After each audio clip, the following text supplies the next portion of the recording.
সবাই কেমন আছেন? যে পার্টটি নিয়ে আলোচনা করব সেটি হচ্ছে বহুল কাঙ্ক্ষিত বিষয়, সেটা হচ্ছে মাস এবং মেনি সংশ্লিষ্ট ব্যবহার। দেখেন, যে ভিডিওগুলো দিচ্ছি এগুলো আপনাদের সকল পরীক্ষার ক্ষেত্রে পুঙ্খানুপুঙ্খভাবে কাজে লাগবে, কারণ এগুলো থেকে প্রচুর প্রশ্ন হয়, প্রতিবারই প্রশ্ন হয়। তো চলুন, মাস এবং মেনি সংশ্লিষ্ট অনেকগুলো নিয়ম আছে, সবগুলো আমরা একসাথে শিখে নেওয়ার চেষ্টা করি। প্রথমত দেখব হচ্ছে মাছের ব্যবহার। দেখেন, বাংলায় কিছু পরিমাণ বা অনেকটা এরূপ অর্থ দিতে মাছ বসবে। প্রথমত বলে নেই, মাস সংশ্লিষ্ট যা আছে তারপরে আনকাউন্টেবল নাউন, আর মেনি সংশ্লিষ্ট যা আছে তারপরে হবে কাউন্টেবল প্লুরাল নাউন।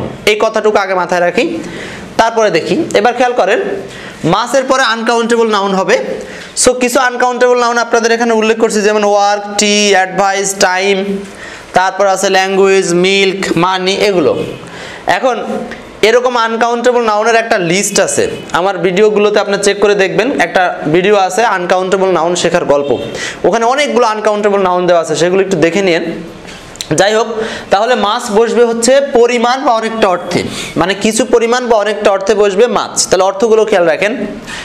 যেমন বলা আছে, আই ডোন্ট টেক মাচ টি, মানে হচ্ছে আমি অনেক পরিমাণে চা পান করি না। এখানে খেয়াল করেন, মাছ টি, টি হচ্ছে আনকাউন্টেবল নাউন, এর সামনে পরিমাণ বোঝাতে বা অনেক পরিমাণ বোঝাতে ব্যবহার করা হয়েছে মাছ। সো এভাবে পরিমাণ বোঝাতে মাছ ব্যবহার করব আমরা।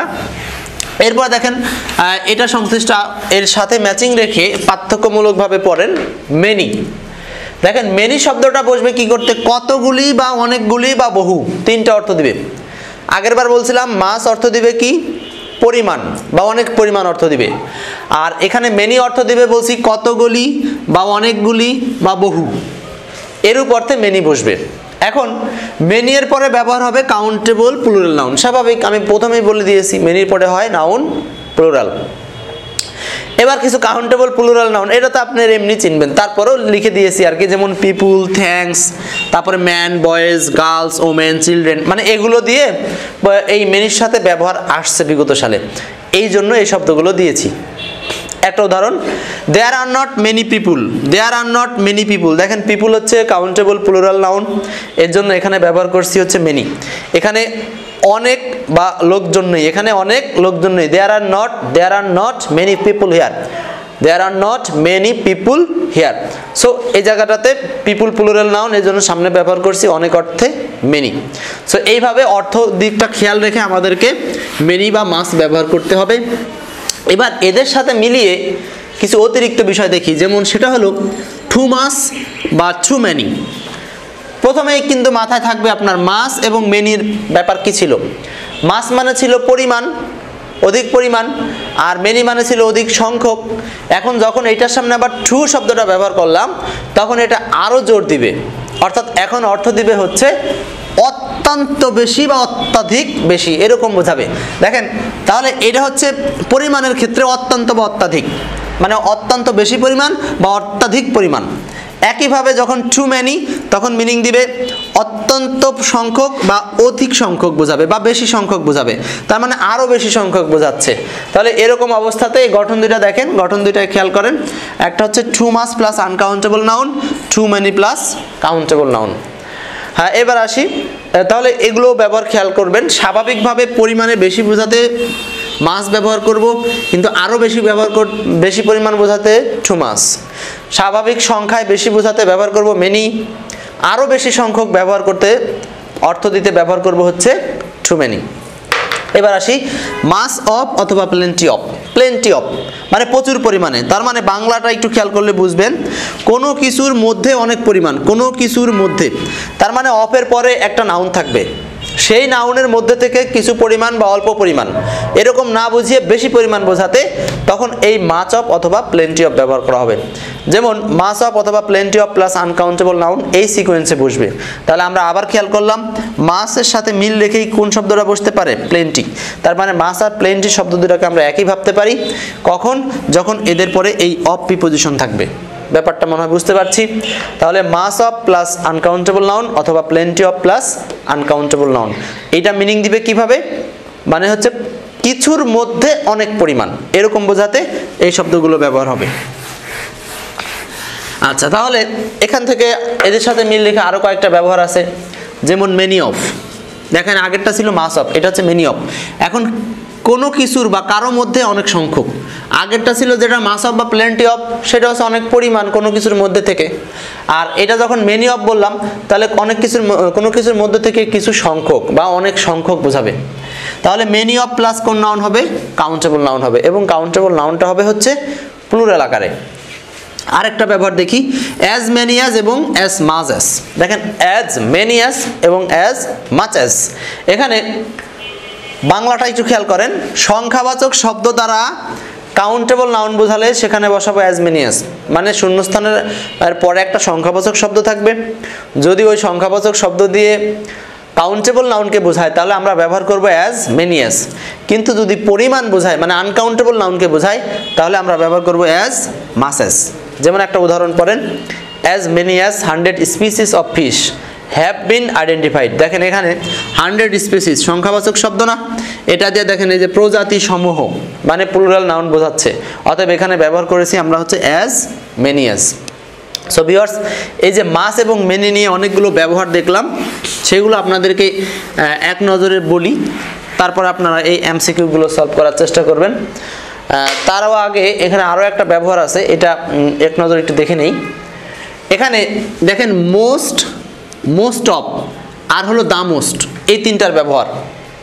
ভিডিওটা একটু বড়, তারপরেও কিন্তু আপনাদের জন্য প্রয়োজনীয় এগুলো। দেখেন সবচেয়ে বেশি বা কোনো কিছুর মধ্যে সবচেয়ে বেশি এরূপ বোঝাতে সুপারলেটিভ বাক্যে ব্যবহার করা হবে এইগুলো। তার মানে বুঝতেই পারতেছি most superlative, most superlative, most superlative. তার মানে মাস থেকে আসে মোর, তারপরে হয় মোস্ট। একই কথা মেনি থেকে হয় মোর, তারপরে হয় মোস্ট। তাহলে মোস্ট হচ্ছে সুপারলেটিভ ওয়ার্ড। দেখেন মোস্ট প্লাস নাউন আবার কি হতে পারে? Most of the plus noun, আরেকটা হতে পারে the most plus adjective plus noun. তাহলে মোস্টের ব্যবহারটাই তিনভাবে হতে পারে। মোস্টের পরে সরাসরি নাউন হতে পারে, আবার মোস্টের পরে অফ দ্য যুক্ত হয়ে নাউন হতে পারে। তার মানে এখানে অফ আসলে অবশ্যই তারপরে আসবে হচ্ছে দি। তার মানে মোস্টের পরে অফ দ্য প্লাস নাউন, অথবা মোস্টের পরে সরাসরি নাউন, আর দ্য মোস্টের পরে আবার যদি মোস্টের আগে দি দেই তাহলে সেখানে আবার অ্যাডজেটিভ প্লাস নাউন, এভাবে উত্তর হবে। তাহলে মোস্টের তিনটা ব্যাপার খেয়াল রাখেন, তাহলে হবে। আমরা এখন আপনাদেরকে এক নজরে সামনে যতগুলো শিখেছিলাম সবগুলো সম্পর্কে আবার একটু দেখাই নেই, তারপরে আমরা এমসিকিউ সলভ করব। যেমন দেখেছিলাম মাছের ব্যবহার, বলছিলাম মাছ ছিল হচ্ছে অনেক পরিমাণে বোঝাতে ব্যবহার করব আনকাউন্টেবল নাউনের পূর্বে। তারপরে বলছিলাম মেনি ব্যবহার করব হচ্ছে অনেক সংখ্যক বোঝাতে কাউন্টেবল প্লুরাল নাউনের পূর্বে। এরপরে বলছিলাম টু মাস মানে হচ্ছে আরও বেশি পরিমাণ বোঝাতে। তারপরে টু মেনি হচ্ছে আরও বেশি সংখ্যক বোঝাতে। মাস অফ অথবা প্লেন্টি অফ এটা হচ্ছে কোনো কিছুর মধ্যে পরিমাণে বেশি বোঝাতে। আরেকটা ছিল মেনি অফ, মানে এইটা মেনি অফ ছিল হচ্ছে কোনো কিছুর মধ্যে পরিমাণে বেশি সংখ্যক বোঝাতে, মানে একটা সোর্স থেকে আসবি তাহলে মেনি অফ বসবে। অ্যাজ মেনি অ্যাজ এবং অ্যাজ মাস বলছিলাম হচ্ছে যখন সংখ্যাবাচক শব্দ দ্বারা প্লুরাল নাউন বোঝাবে তখন বসাবো অ্যাজ মেনি অ্যাজ, এবং আনকাউন্টেবল নাউন বোঝালে ব্যবহার করব অ্যাজ মাস অ্যাজ। সর্বশেষ শিখেছিলাম মোস্টের ব্যবহার তিনটা, একটা হচ্ছে মোস্ট প্লাস সরাসরি নাউন হবে, আরেকটা ছিল most of the plus noun হবে, এবং আরেকটা ছিল হচ্ছে the most plus adjective plus noun হবে। চলেন এবার উদাহরণ দেখি। প্রশ্ন নাম্বার 1 বলছে হাউ মেনি, এখানে বলছে হাউ মানি। দেখেন হাউ এর পরে একটা শূন্যস্থান, তারপর বলছে মানি আনকাউন্টেবল নাউন। তাহলে আনকাউন্টেবল নাউনের জন্য আমরা ব্যবহার করব আনকাউন্টেবল ডিটারমিনার। প্রথম কথা মেনি হতে পারবে না, ফিউ হতে পারবে না, কারণ মেনি আর ফিউ এগুলো তো কাউন্টেবল প্লুরাল নাউনের জন্য ব্যবহার হয়। তাহলে বাকি থাকলো কি? মাস এবং সাম। আমরা এটাও জানি যে একটু বেশি পরিমাণে বোঝাতে স্বাভাবিকভাবে ব্যবহার করব হচ্ছে মাছ। তাহলে how much money do you have in your pocket, মানে তোমার পকেটে কত পরিমাণে টাকা আছে, তখন এইটা উত্তর অর্থগত দিক থেকে। Is there any milk in the jug, পরের প্রশ্ন পরেরটা বলছে জগে কি কোনো দুধ আছে। এখন খেয়াল করেন নট দিয়ে লিখছে শূন্যস্থান, তার মানে নটের পরে আপনি যাকে ইঙ্গিত করবেন সেটা হচ্ছে এই মিল্ক। তাহলে মিল্ককে ইঙ্গিত করার জন্য আনকাউন্টেবল নাউনকে রেফার করার জন্য এখান থেকে কোনটা নেওয়া যাবে? আনকাউন্টেবল নাউনের জন্য অবশ্যই মাছ, অতএব উত্তর হবে মাছ। তার মানে হচ্ছে না নট মাছ, তার মানে হচ্ছে জগে কি দুধ আছে? না, বেশি না, মানে বেশি পরিমাণে না, এরকম অর্থ দিচ্ছে। আশা করি এটাও বুঝতে পারছেন। এবার পরের উদাহরণ দেখি। Return the library books in time. এবার মোস্টের ব্যবহার দিছি। মোস্ট অফ দিলে আমরা বলছিলাম এখানে একটা দি লাগবে, তার মানে এই জন্য এটা ভুল। মোস্ট অফ দি বয়েজ এটা হতে পারে, the many of the boys, এই যে এখানে মেনি অফ দি বয়েজ সামনে দি এর দরকার নাই, এই জন্য এটা ভুল বলতে পারেন। বলছে most of the boys return the library books in time, মানে হচ্ছে অধিকাংশ বালকেরা লাইব্রেরি বইগুলো ফেরত দেয় যথাসময়ে। আরেকটা বলছে কি দ্য মোস্ট বয়েজ, আমরা বলছিলাম মোস্টের আগে দি দিলে এরপরে মোস্টের পরে ব্যবহার হয় অ্যাডজেটিভ, কিন্তু এখানে ব্যবহার হয়েছে কি নাউন, অতএব এটাও হবে না। তাহলে আসল উত্তর হচ্ছে এইটা। আমরা ওই যে বলছিলাম মোস্টের গঠন আছে 3টা, সেই 3টা গঠন তারই আদলে উত্তর হয়েছে। এরপরে আসেন 4 number, we don't have to rush, we have got daughter time.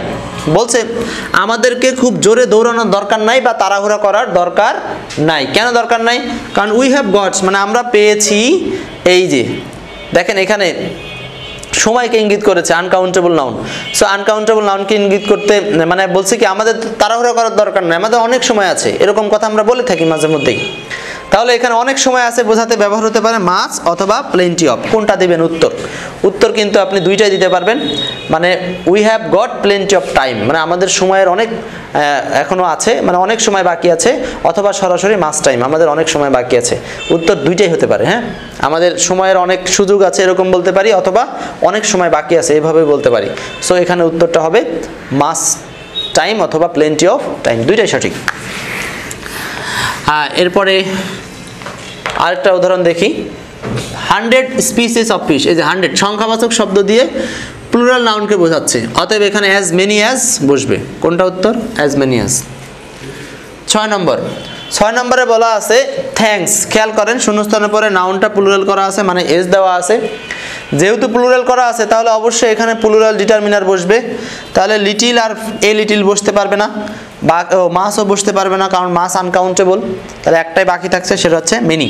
তাহলে many thanks go to you for your generous help. Generous মানে উদার, মানে হচ্ছে তোমার উদার সাহায্যের জন্য তোমার প্রতি আমি ধন্যবাদ দিলাম, মানে তোমাকে অনেক অনেক ধন্যবাদ। তার মানে মেনি থ্যাঙ্কস, যেহেতু এস আছে, যেহেতু প্লুরাল করা আছে এই জন্য এখানে ব্যবহার করলাম মেনি, মানে অনেক সংখ্যক ধন্যবাদ দেওয়া হলো।